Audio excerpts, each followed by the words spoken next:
President Higgins, today you have journeyed to the rugged landscape of West Connaught, where Mayo man Michael Davitt founded the Land League in 1879. The near 30-year land war for land ownership was realised in Westport in 1914. The leaders, hardened by this war, became active in the final push for independence. Local poet Ger Reedy best describes these small poor holdings in his book Jobs for a Rainy Day as anchored to 14 acres of rushes. Although the land was poor, it was a fertile recruitment ground for Fianna Éireann, Cumann Amon and the Irish Volunteers. The nationalistic organisations in Westport, such as the Gaelic League, the Christian Brothers and the GEA, were very supportive. The Irish Volunteers in this town were ready to rise in 1916. Although they did not receive their orders, they took a stand a few days later and paid a heavy price with 8 months internment in Frongach, North Wales.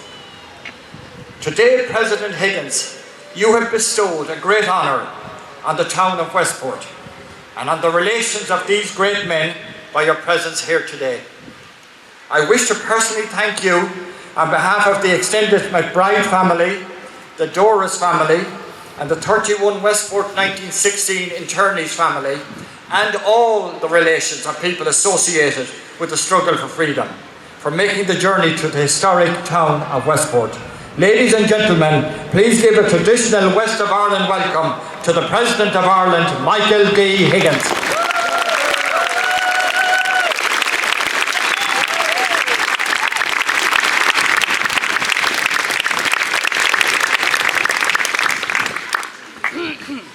A cordial gael cor. Gaetal sias is min lam a weekas a gwalib as the Virkin Folge, a Darish from Higgins, Rebma Van Kale Saidi, you see it son of toy cash the love.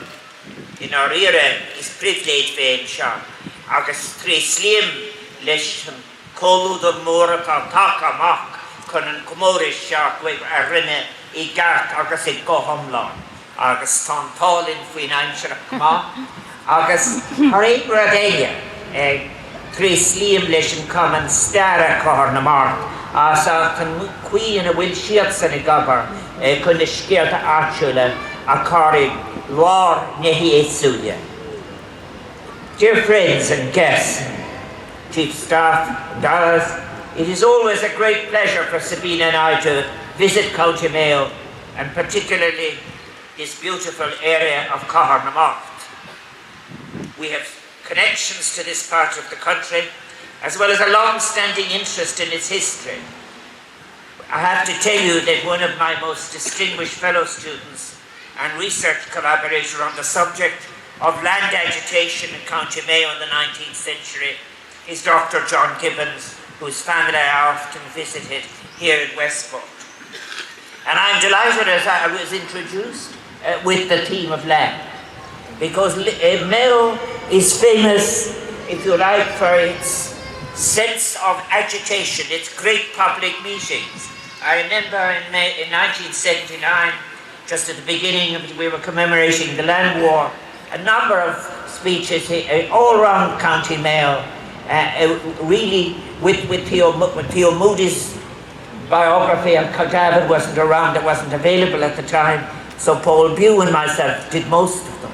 But one of the things that's interesting where we should never forget those people in Mayo who went before us, the enormous number of people in Mayo who live across the Atlantic, and how they in their turn did not forget the story of Ireland, because their connection through the Fenian movement and on through the different as we move towards what was delivered to us as a free state, as a free country, is very, very important. And of course, reference was made to those 14 rushy acres.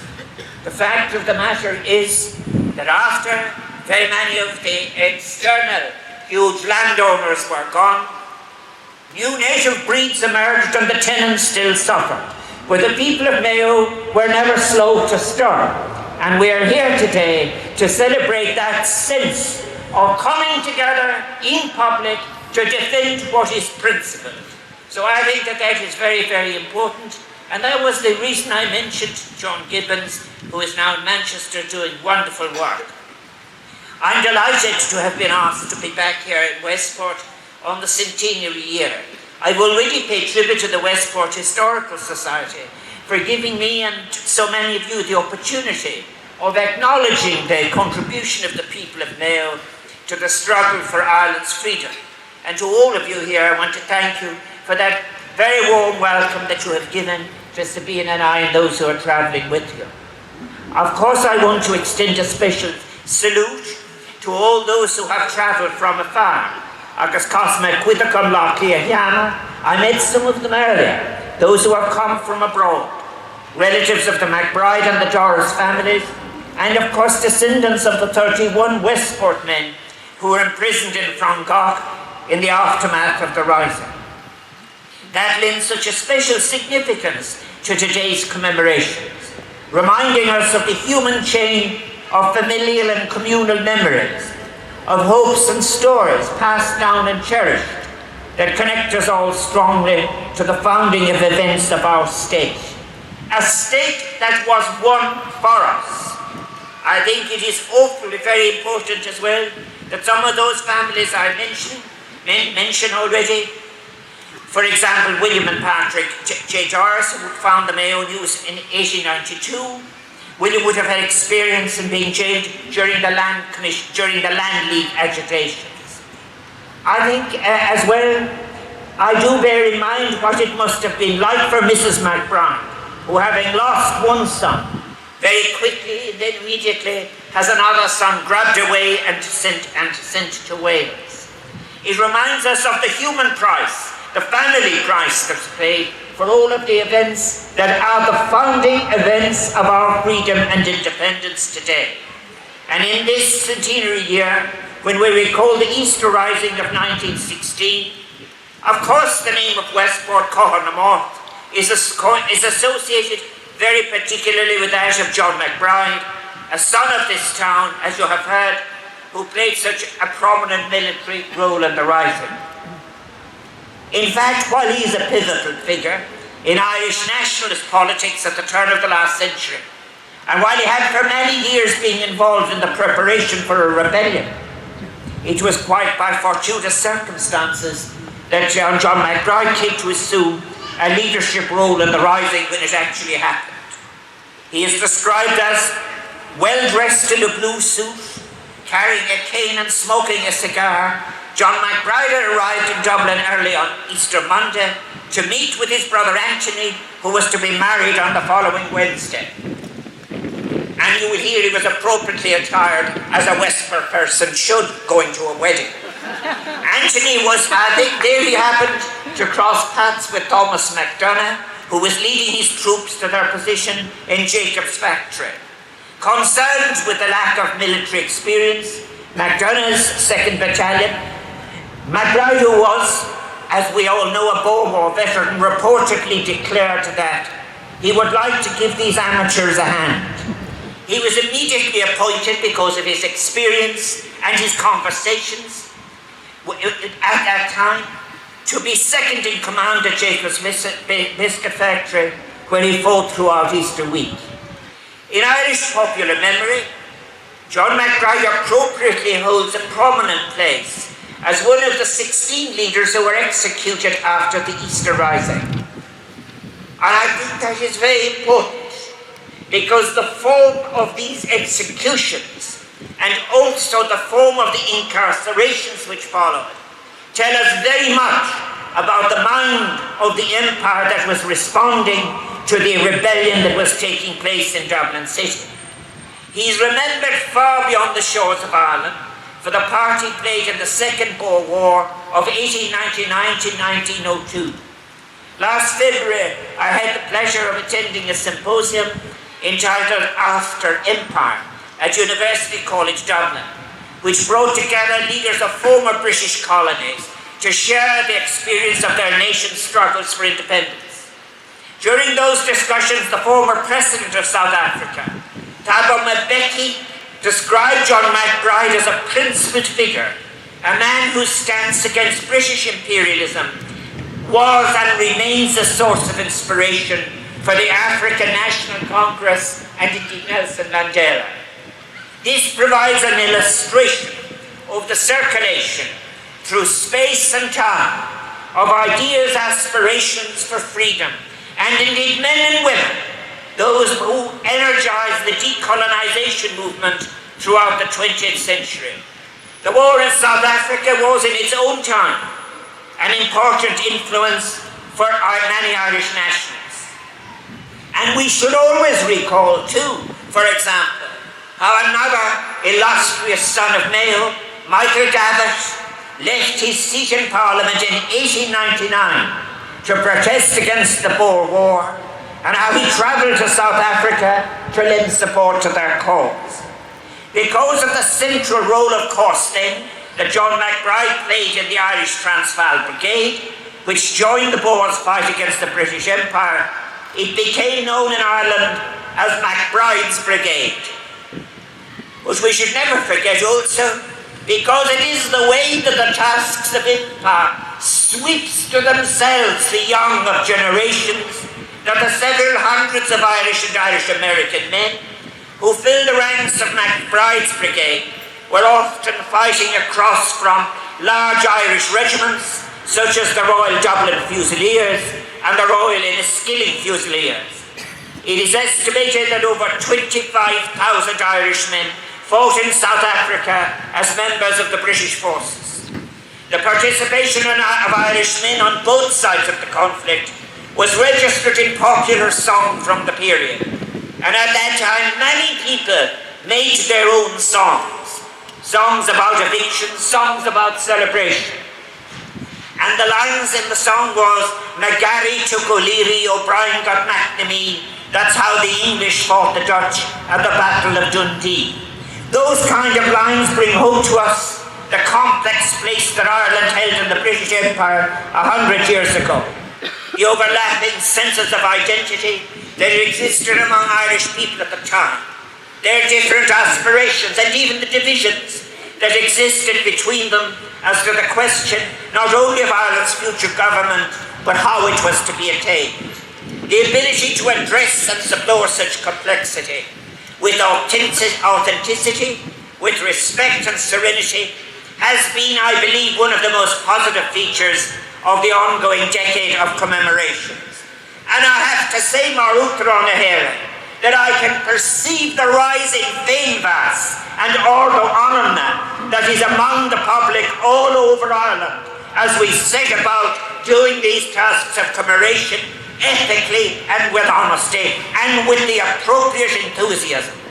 Another valuable dimension of these commemorations has been therefore the readiness manifested by our citizens to go beyond the celebration of the iconic leaders of 1916, to reach out to the memory of many others, men and women, who, although their names may not be registered in our national school books, played their part in the events of 100 years ago. It's one of the great gifts of the new scholarship that the women and those who suffered particularly have been put into the history books. And today's celebration is an important example of such a willingness to lift from oblivion the local experience of the rebellion which unfolded on the streets of Dublin during Easter 1916 by telling the story of Muint and Caharnamort, those Westport people whose lives were profoundly affected by the rising. We remember particularly the men from the Westport area who were arrested and interned in the wake of the Easter Rising. Those men, remember, Westport after all had a contingent that was only part to Lochray and Athenry. And those men, Irish volunteers, local Irish volunteers, members of Westport's FEMA Air, had been getting ready for the national uprising, as you have heard, in the lead up to Easter 1916, as had many men and women across Ireland. And as a result of Owen McNeill's countermanding order, the Westport volunteers did not take up their arms on Easter Monday. Yet when they heard the news of the rising in Dublin, they decided to have a route march on Sunday, the 13th of April 1916. and as a consequence of that symbolic action, a total of 31 men were arrested over the period of 10 days between the 2nd of May and the 12th of May. Sent first to Castlebar jail, and then transferred to Dublin's Richmond barracks, and then deported by cattle ship to Wandsworth Detention Centre in England, until eventually most of them were interned in Frongach, a tiny village in North Wales. They will be released during the year 1916, and later on we will, I hope, be able to celebrate their coming home of not only the major figures, but all of those who came home in the other instalments. I'm well aware that Vincent Keane will, on behalf of the Historical Society, speak about those men in a few moments. May I content myself then with just saying a few words about the conditions endured by the internees of the Frongach detention camp, a significant chapter in the history of Ireland which is sometimes overlooked. The Westport men were held without trial alongside about 1,800 Irishmen in what formerly had been a distillery, turned into a makeshift detention centre during World War I, first for German prisoners and then for those suspected of seditious activity against Britain. The prisoners included men from all walks of life, and as is revealed in the summary of the Castlebar prison records, which the Historical Society has made available online, and you should look at it online, the Westport internees included carpenters, teachers, farmers, tailors, shop assistants, 6 of these being draper's assistants, as well as a butcher, a baker, and a coach painter. In other words, the whole range of professions that formed Ireland's social fabric at the turn of the last century. But there's something very important which we have to dig deeper to know, and we must in future, is notice the representation from the trades. Because overwhelmingly in the War of Independence which would follow, it is those who would in fact be a core in organising the independence movement. Non-inheriting land people, only their skills, only their trade. They gave all of that for Irish freedom. And when later the tragic civil war would take place, many of those would find it very difficult to find Ireland in employment in the Ireland that they had worked to free. Therefore, we owe a great deal to those people who gave what they had. So may I remark, those drawn from the trades, as they were called, they've been brought together by the legacy of the indenture system, who were excluded from inheriting property, and they became the core in the War of Independence. There were also poets and artists and trade unionists and military strategies and Frongach. Most able-blooded British men being away in the war. The camp was in fact largely run by the prisoners, who organised many classes there, so that Frongach became known as Ulscal na Réadlóide, the University of the Revolution. The internees perfected their writing and reading skills. They learned crafts, languages, including Welsh, as well as military organisation and strategy. And Michael Collins, seeing that they were very fit and needed to be kept fit, organised Gaelic athletic leagues so as to be able to keep them happy and active. The biographies, therefore compiled by James Kelly, will remind you that many of the 31 Westport men proceeded after their liberation to engage in years of guerrilla warfare in the fight for Irish independence. And that is where that concept is developed in Frongach. Here as everywhere else in Ireland, the Civil War then caused bonds of companionship and kinship to be torn up in the most tragic manner. It was a great tragedy, as those Mayo men went on to take different sides on the treaty issue. Today it is also important that we recall the hardship endured by the 31 Westport prisoners and their families.